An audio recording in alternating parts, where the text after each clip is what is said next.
যাকে একদিন ঈশ্বরের দূত বলা হয়েছিল, তাকে একসময় ধর্মদ্রোহিতার অভিযোগে আগুনে পুড়িয়ে হত্যা করা হয়। ফ্রান্সের জনগণ তার দেহাবশেষ যেন উদ্ধার করে তাকে ঈশ্বরের দূত হিসেবে প্রতিষ্ঠিত করতে না পারে, সেজন্য ইংরেজরা সেই তরুণীর দেহটিকে পুড়িয়ে একেবারে ছাই করে দিয়েছিল। এই গল্পটা শুনতে অনেকটা রূপকথার মতো মনে হলেও এটা ছিল একেবারেই সত্যি একটা ঘটনা। এটা ছিল ফ্রান্সের বীরকন্যা জোয়ান অব আর্কের জীবনে ঘটে যাওয়া সবচেয়ে মর্মান্তিক একটা মৃত্যুর ঘটনা। বন্ধুরা, আপনাদের সবাইকে স্বাগত স্টোরি ফাইলের আজকের মুভি এক্সপ্লেইনে। আজ আমি 1999 সালে মুক্তি পাওয়া ইতিহাসের এক বিখ্যাত চরিত্র জোয়ান অব আর্ক মুভির এক্সপ্লেইন করতে যাচ্ছি। অশিক্ষিত গ্রামীণ পরিবেশে বেড়ে ওঠা একটা মেয়ে, যে যুদ্ধ, দুঃখ, দুর্দশা থেকে দেশকে রক্ষা করার জন্য ফরাসি সেনাবাহিনীকে নেতৃত্ব দিয়েছিলেন। কিন্তু তিনি শেষ পর্যন্ত নিজের দেশের মানুষের বিশ্বাসঘাতকতার শিকার হন, কারণ তার অর্জনগুলো ক্ষমতাবানদের গায়ে জ্বালা ধরিয়ে দিয়েছিল এবং শেষ পর্যন্ত ইংরেজদের হাতে নির্মমভাবে মৃত্যুবরণ করতে হয়েছিল তাকে। জোয়ান অব আর্ক এবং মধ্যযুগের কথা উঠলে ইংল্যান্ড এবং ফ্রান্সের মধ্যে শতবর্ষব্যাপী যুদ্ধ বা 100 ইয়ার্স ওয়ারের কথা আমাদের মনে পড়ে। সিংহাসনের অধিকার নিয়ে শুরু হওয়া এই যুদ্ধে ফ্রান্স বারবার পরাজিত হচ্ছিল, ফলে ইংরেজদের দখলে চলে যাচ্ছিল ফ্রান্সের বিশাল একটা ভূখণ্ড। আর সেটা ছিল ফ্রান্সের ইতিহাসের এক অন্ধকারতম অধ্যায়। এটা ছিল 1500 শতকের ঘটনা, রেনেসার যুগ। তখন ফ্রান্সের সবাই বিশ্বাস করত ফ্রান্সকে রক্ষা করতে পারে শুধুমাত্র একটা অলৌকিক ঘটনা। তাদের প্রাচীন ভবিষ্যৎবাণী অনুযায়ী একটা বিষয় ফরাসিরা বিশ্বাস করত, তাদের দেশের জন্য কোনো এক অলৌকিক ত্রাণ করতে হবেন তাদের লরেন এলাকার এক কুমারী মেয়ে। আর ঠিক সেই সময়েই জন্ম নিয়েছিল জোয়ান অব আর্ক। জোয়ান ছিলেন একজন নির্ভর প্রকৃতির গ্রাম্য মেয়ে। ফ্রান্সের একটা ছোট্ট গ্রামে জন্ম হয়েছিল তার, এবং সেই ছোট্ট গ্রাম ডমরেমিতে বেড়ে উঠেছিল সে। প্রতিদিন তার সবচেয়ে আনন্দের বিষয় ছিল গির্জায় গিয়ে পুরোহিতের কাছে তার দৈনন্দিন পাপ স্বীকার করা। বলতে পারো নিজেকে কনফেস করতে যেত সে ঈশ্বরের কাছে। প্রতিদিন এভাবে গির্জায় আসার কারণে পুরোহিত তাকে দেখে বিরক্ত হতেন। তাছাড়া জোয়ানের এভাবে পাপ স্বীকারগুলো ছিল একেবারেই তুচ্ছ ঘটনা। যেমন সে একবার তার বাবার অনুমতি না নিয়েই এক ভিক্ষু সন্ন্যাসীকে নিজের জুতো জোড়া দিয়ে দিয়েছিল। যদিও তার বাবা তাকে এজন্য আগেই ক্ষমা করে দিয়েছিলেন, কিন্তু তারপরেও জোয়ান মনে করেছিলেন এটা না জানিয়ে দেয়া তার জন্য পাপ হয়েছে, আর এজন্য তিনি পাপ স্বীকার করতে গির্জায় এসেছিলেন। তো এভাবেই ছোটকালটা কাটছিল জোয়ানের। জোয়ানের এসব কাজে পুরোহিত অনিচ্ছা সত্ত্বেও তাকে সহযোগিতা করতেন। আর সেই মুহূর্তগুলোতে মেয়েটির মনে হতো যেন সে অমৃত সুধা পান করছে। এছাড়া জোয়ান মাঠ ঘাটে পাখির মতো ছুটে বেড়াতে পছন্দ করত। পাহাড় চড়তে গিয়ে ব্যথা পেলেও তাতে আনন্দ খুঁজে পেত এ ছোট্ট মেয়েটি। একদিন খেলতে খেলতে পাহাড় গড়িয়ে পড়ে যায় জোয়ান।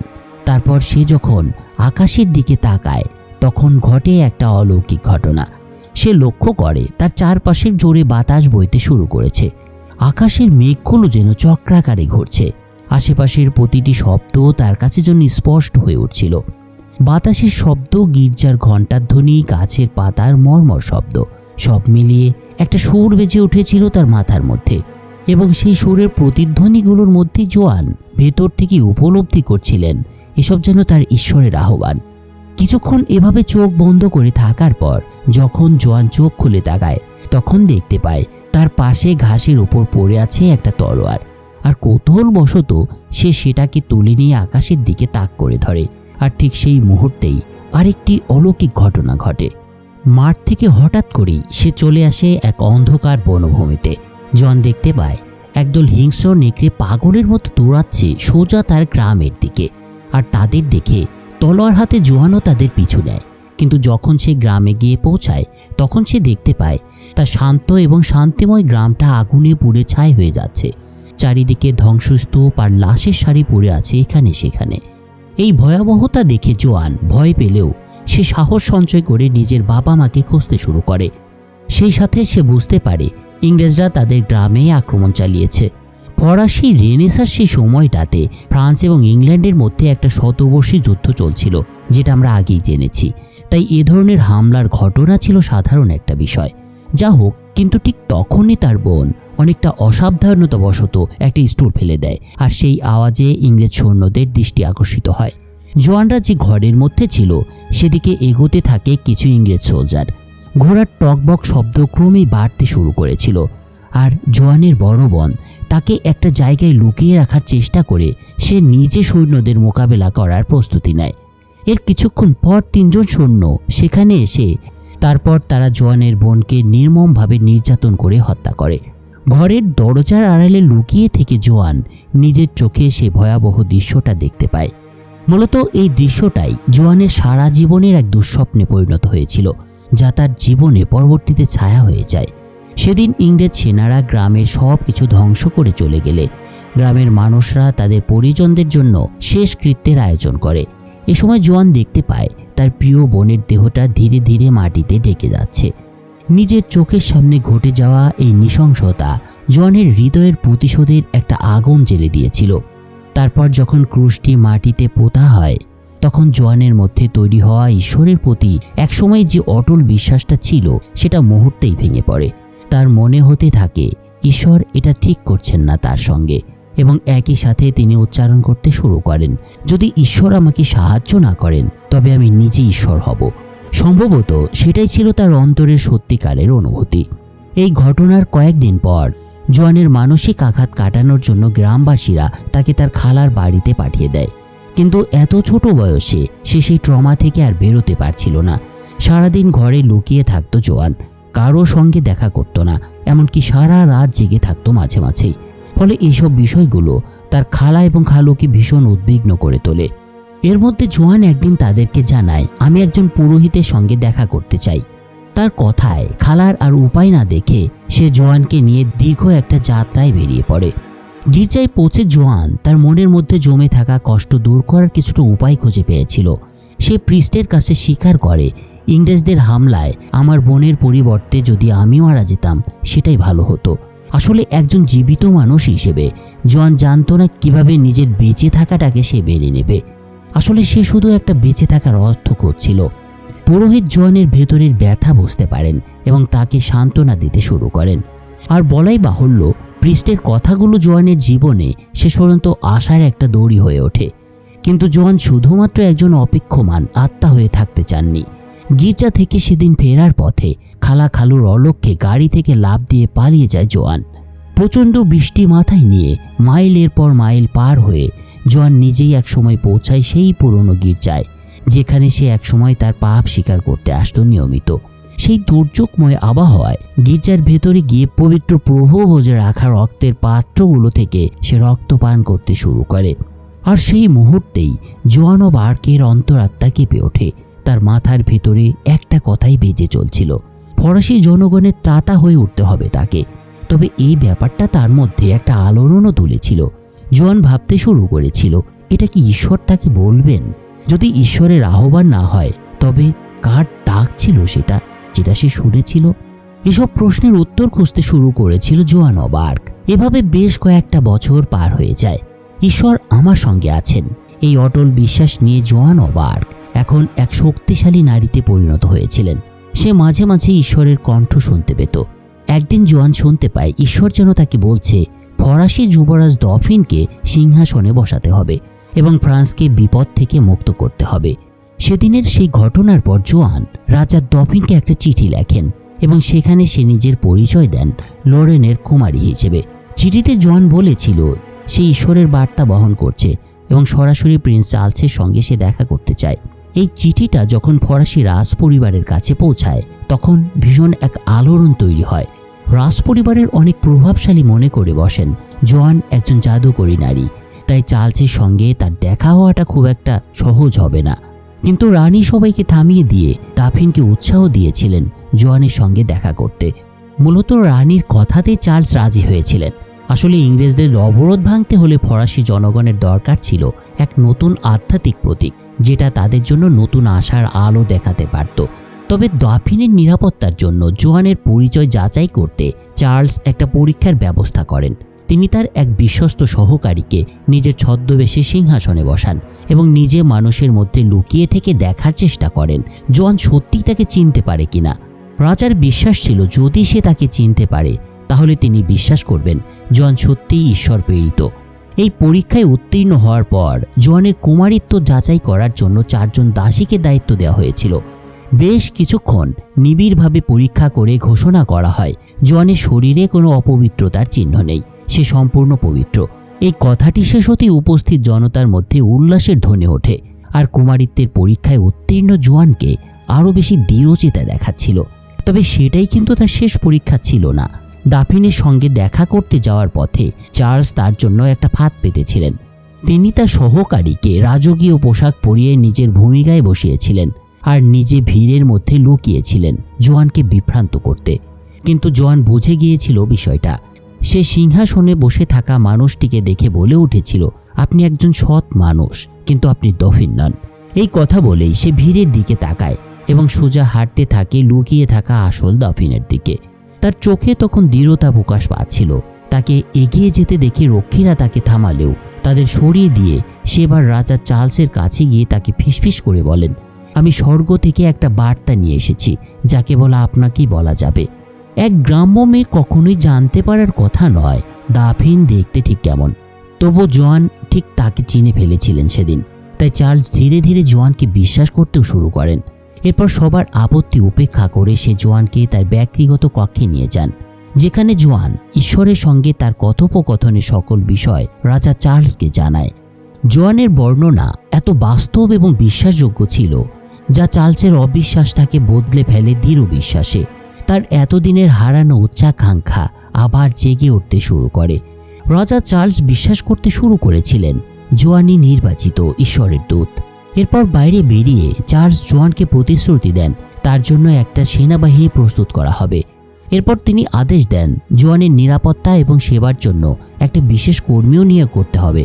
রাজা চার্লসের এই বদান্যতায় জোয়ান সবার কাছেই বিশ্বাসযোগ্য হয়ে উঠেছিলেন। এরপর একদিন জোয়ান ইংল্যান্ডের রাজার উদ্দেশ্যে একটা চিঠি পাঠান। ঈশ্বরের দূত হিসেবে সে তাকে আদেশের সুরে লিখেছিল আর্লিয়া থেকে অবিলম্বে সেনা প্রত্যাহার করতে হবে ইংল্যান্ডকে।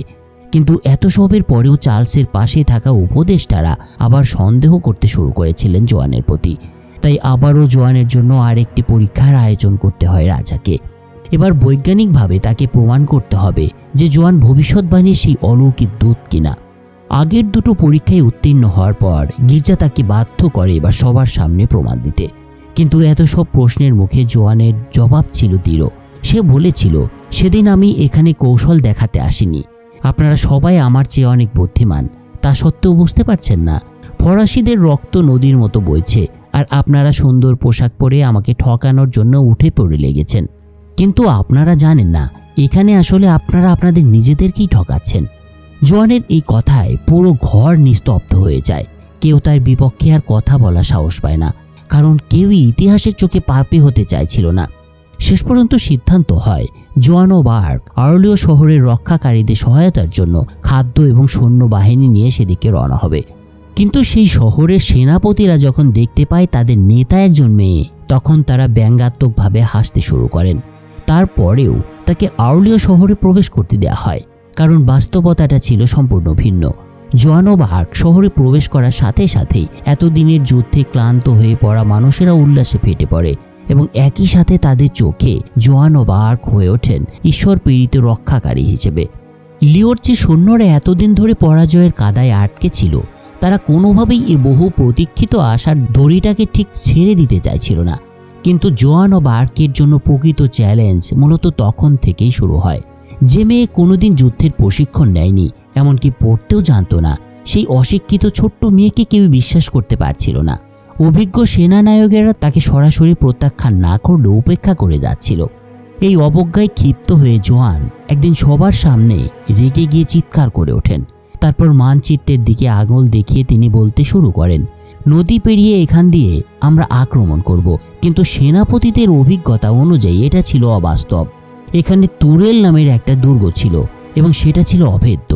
দখল করা কখনোই সম্ভব ছিল না সেটা। এই বিষয়টাই জোয়ানকে বারবার বলে যাচ্ছিল সেনা অফিসাররা।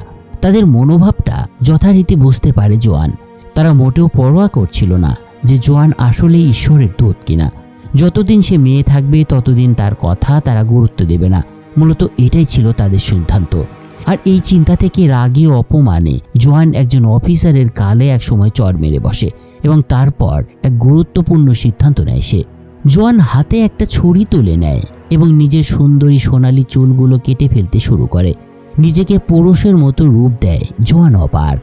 ছোট্ট চুলে বর্ম পরে যুদ্ধ ঘোড়ায় চড়ে হাতে পতাকা নিয়ে সে একাই ছুটে যায় এবার ইংরেজদের বিরুদ্ধে যুদ্ধ করতে। তার এই সাহস এবং দৃঢ়তা দেখে সৈন্যদের মধ্যে এবার নতুন প্রাণ ফিরে আসে। তারা হতাশা কাটিয়ে আবারও লড়াইয়ে ঝাঁপিয়ে পড়ে। হঠাৎ এই আক্রমণে ইংরেজ সেনারা সেদিন বিভ্রান্ত হয়ে দুর্গের ভেতরে ঢুকতে শুরু করেছিল। আর এই সুযোগটা কিন্তু হারাতে চায়নি জোয়ান। সে হাতের পতাকাটাকে এক সহযোদ্ধার হাতে ছুড়ে দিয়ে ঘোড়ার লাগাম টেনে ধরেন এবং চিৎকার করে শত্রুপক্ষের দিকে ছুটে যান। এরপর শুরু হয় ফরাসি সৈন্যদের সাথে ইংরেজদের প্রবল যুদ্ধ এবং যুদ্ধে ইংরেজরা পরাজিত হয়। প্রাচীর থেকে ইংরেজ পতাকা নামিয়ে তুলে দুর্গের দখল নেয় জোয়ান অব আর্কের নেতৃত্বে ফরাসি সৈন্যদের দল। জোয়ান অব আর্কের এই প্রথম যুদ্ধ জয় সকল ফরাসিদের চোখ কপালে তুলে দিয়েছিল। যে কমান্ডার একসময় তাকে সবচেয়ে বেশি তুচ্ছ তাচ্ছিল্য করেছিল, সেই এবার নিজে এসে জোয়ানের হাতে যুদ্ধের পতাকা তুলে দেন এবং তার নেতৃত্বকে স্বীকৃতি জানান। এ যেন একটা রূপকথার মতো লাগছিল তাদের কাছে। এই মেয়েটি যে এতগুলো অলৌকিক কাজ করে দেখিয়েছে তার প্রতি তারা এবার বিশ্বাস স্থাপন করেছিল। অন্যদিকে ফরাসি প্রধান বাহিনীর আগমন ইংরেজদের অপ্রস্তুত অবস্থায় ফেলে দেয়। তারা তড়িঘড়ি করে খবর পাঠায় তাদের সর্বোচ্চ জেনারেলের কাছে। এর মধ্যে জোয়ানের বাহিনীও ইংরেজদের প্রধান বাহিনীর কাছে পৌঁছে গিয়েছিল।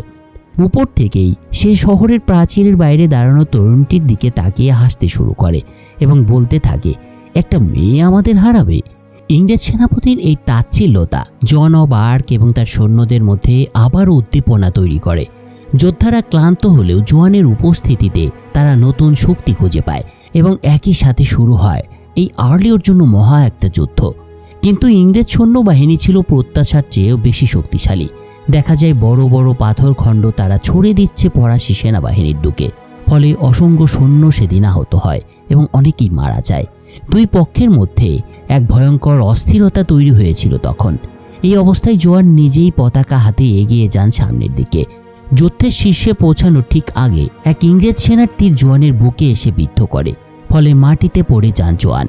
আর এই অবস্থা দেখে ইংরেজরা ভাবে জোয়ান মারা গিয়েছেন।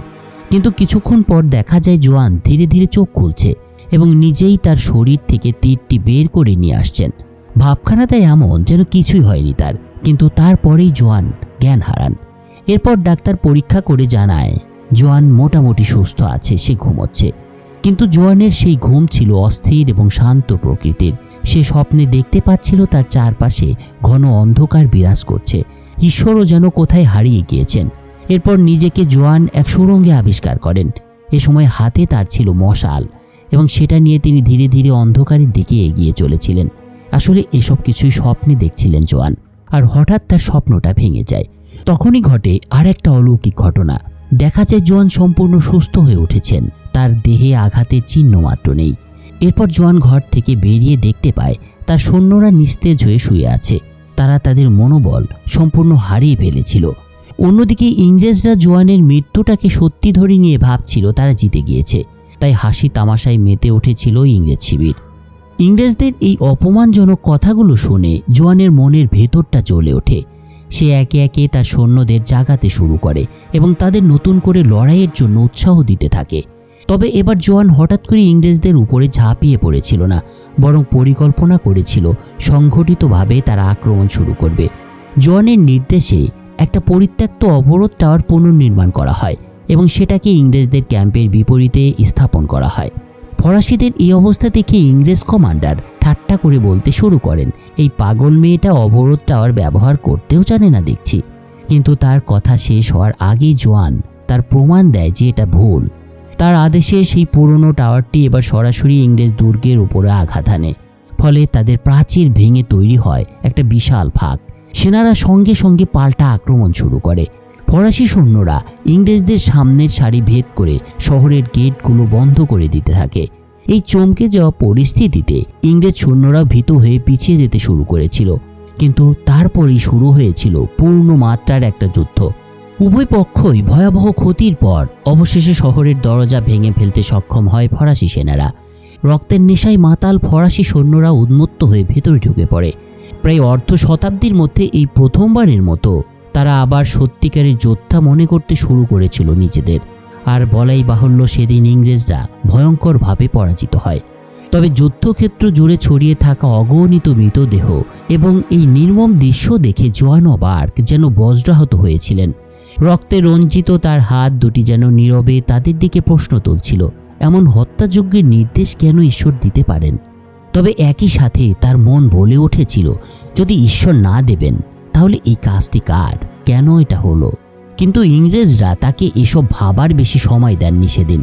ইংরেজদের নতুন একটা বাহিনী দ্রুত সেখানে এসে পৌঁছায়, কিন্তু এবার জোয়ান সরাসরি আক্রমণ না করে একাই শত্রু শিবিরের দিকে এগিয়ে যান। তিনি তাদের যুক্তির মাধ্যমে বোঝাতে চেষ্টা করেন যেন যুদ্ধ ছাড়াই জয় অর্জন হয়। তবে তার পেছনের বিজয়োন্মত্ত ফরাসি সৈন্যদের দেখে ইংরেজ বাহিনী ধীরে ধীরে পিছু হটতে শুরু করে। ফলে ফ্রান্স জয়লাভ করতে সক্ষম হয়েছিল সেই যুদ্ধে। আর বলাই বাহুল্য, এই সাথে ইংরেজদের থেকে মুক্ত হয় আর্লিও। এই জয়ের খবরটা মুহূর্তের মধ্যেই চারদিকে ছড়িয়ে পড়েছিল। ফরাসি রাজপুত্র দফিন উল্লসিত হয়ে উঠেছিলেন এই খবরে। অন্যদিকে ইংল্যান্ডের রাজা শপথ নিয়েছিলেন জোয়ান অব আর্ককে ধ্বংস করে দেবেন তিনি, এবং তাকে ইংল্যান্ডের চত্বরে আগুনে পুড়িয়ে মারবেন। এদিকে ফ্রান্সের মনোবল পুনরুজ্জীবিত করা এই নারী যোদ্ধা জনগণের হৃদয়ে এক ঐশ্বরিক প্রতিমায় পরিণত হয়েছিলেন। যুদ্ধজয় শেষে যখন জোয়ান বিজয়ীর বেশে দুর্গে ফিরে আসেন, তখন রাস্তা জুড়ে জনতা সারি বেঁধে তাকে অভিনন্দন জানায়। কিন্তু এর মধ্যেও একটা ঘটনা ঘটেছিল।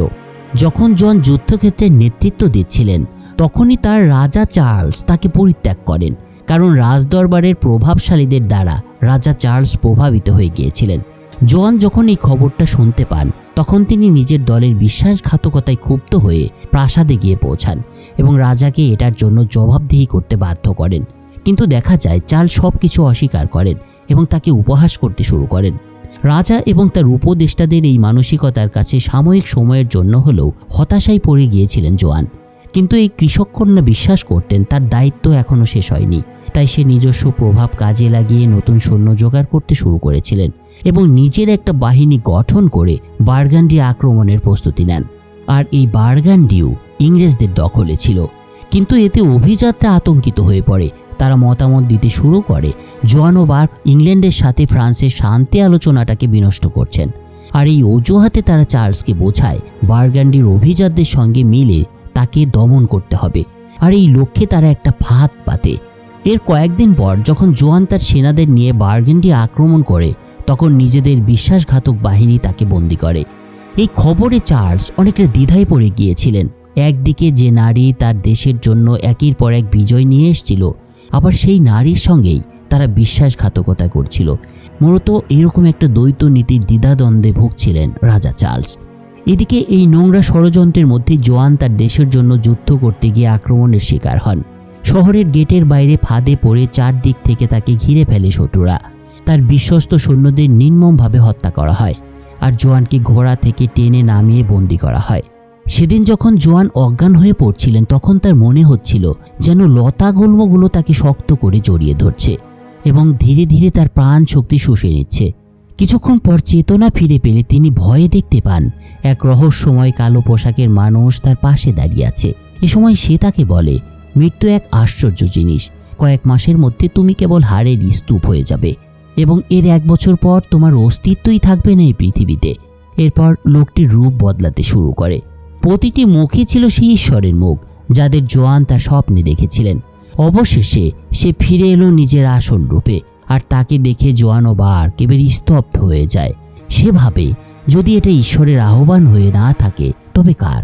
এদিকে যারা একসময় জোয়ানের সঙ্গে কাঁধে কাঁধ মিলিয়ে যুদ্ধ করেছিলেন, সেই সৈন্যরা তার বন্দী হবার খবর শুনে 10,000 ফ্রাঁ মুক্তিপণ জোগাড় করেন। এরপর তার সেই অর্থ রাজাকে দিয়ে বলেন তিনি যেন জোয়ানকে মুক্ত করে নিয়ে আসেন। সে সময় অর্থের বিনিময়ে যুদ্ধবন্দীদের ছাড়িয়ে নিয়ে যেত, কিন্তু তাদের সেই প্রচেষ্টা এবার ব্যর্থ হয়, কারণ ইংরেজরা তার চেয়ে বেশি অর্থ প্রস্তাব দেয় জোয়ানের জন্য এবং শেষ পর্যন্ত তাকে নিজেদের দখলে নিয়ে নেয় ইংরেজরা। এরপর জোয়ান অব আর্কের পবিত্র ভাবমূর্তি ধ্বংস করার জন্য ইংরেজরা দ্রুত একটা ধর্মীয় আদালত গঠন করে এবং সেই আদালতে তাকে বিধর্মী ঘোষণা করে বিচার করার সিদ্ধান্ত নেওয়া হয়। ইংরেজদের উদ্দেশ্য ছিল জোয়ানকে ডাইনি হিসেবে চিহ্নিত করা, যেন আধ্যাত্মিকভাবে ফ্রান্সের আশা ও বিশ্বাসের প্রতীককে মুছে ফেলা যায় এবং জনগণের মনে জোয়ানের প্রতিচ্ছবি ম্লান করে দেওয়া যায়। ধর্মের আড়ালে লুকিয়ে রাজনৈতিক ক্রীড়ানকরা কয়েক মাসের মধ্যে জোয়ানের বিরুদ্ধে 70টির অভিযোগ দায়ের করায়। তাদের একমাত্র লক্ষ্য ছিল জোয়ানকে মৃত্যুদণ্ড দেয়া। সবচেয়ে হাস্যকর অভিযোগগুলোর মধ্যে ছিল পুরুষদের পোশাক পরা এবং অভিভাবকদের অনুমতি ছাড়া ঘর ছেড়ে যাওয়া। কিন্তু বিচারের সময় জোয়ান দৃঢ়ভাবে বলেছিলেন তিনি ঈশ্বরের আহ্বানে সাড়া দিয়েছিলেন এবং সেভেন চার্লসই ফ্রান্সের একমাত্র বৈধ রাজা। তিনি কখনো তার দেশ, তার জনগণ বা তার বিশ্বাসের সঙ্গে বিশ্বাসঘাতকতা করেননি। ঐতিহাসিক দলিল অনুযায়ী জানা যায় বিচার চলাকালে তাকে এক বিখ্যাত প্রশ্ন করা হয়েছিল, আর সেটা ছিল তুমি কি বিশ্বাস করো যে তুমি ঈশ্বরের কৃপা লাভ করেছ? আসলে এটা ছিল প্রশ্নের আড়ালে একটা ভয়ঙ্কর ফাঁদ, কারণ সে সময় চার্চের মতবাদ অনুযায়ী কেউ নিশ্চিতভাবে বলতে পারত না যে সে ঈশ্বরের কৃপা পেয়েছে। তাই যদি জোয়ান তখন হ্যাঁ বলতেন তবে তিনি নিজেকে বিধর্মী প্রমাণ করতেন, আর যদি না হতো তার উত্তর, তাহলে নিজের দোষ স্বীকার করা বোঝাতো। কিন্তু জোয়ান উত্তর দিয়েছিলেন যদি আমি এখনও তা না পেয়ে থাকি তবে ঈশ্বর যেন তা আমাকে দান করেন, আর যদি পেয়ে থাকি তবে ঈশ্বর যেন তা অব্যাহত রাখেন। তার এই ডিপ্লোম্যাটিক উত্তরে পুরো আদালত নিস্তব্ধ হয়ে যায় এবং সেদিনের বিচার মুলতবি রাখতে বাধ্য হন বিচারক।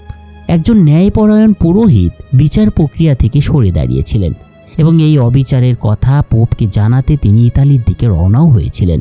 কিন্তু ইংল্যান্ডের রাজা হেনরির আদেশে তাকে শেষ পর্যন্ত বন্দী করা হয় এবং শেষ পর্যন্ত জোয়ান অব আর্ককে জোর করে বিচ্ছিন্নতাবাদী ও ডাইনি হিসেবে ঘোষণা করা হয়। তবে মধ্যযুগীয় ধর্মীয় আদালতের নিয়ম অনুযায়ী সঙ্গে সঙ্গে কিন্তু তাকে মৃত্যুদণ্ড দেওয়া হয়নি। তার পুনরায় পাপ স্বীকারের ব্যর্থতা প্রমাণ না হওয়া পর্যন্ত অপেক্ষা করতে হতো।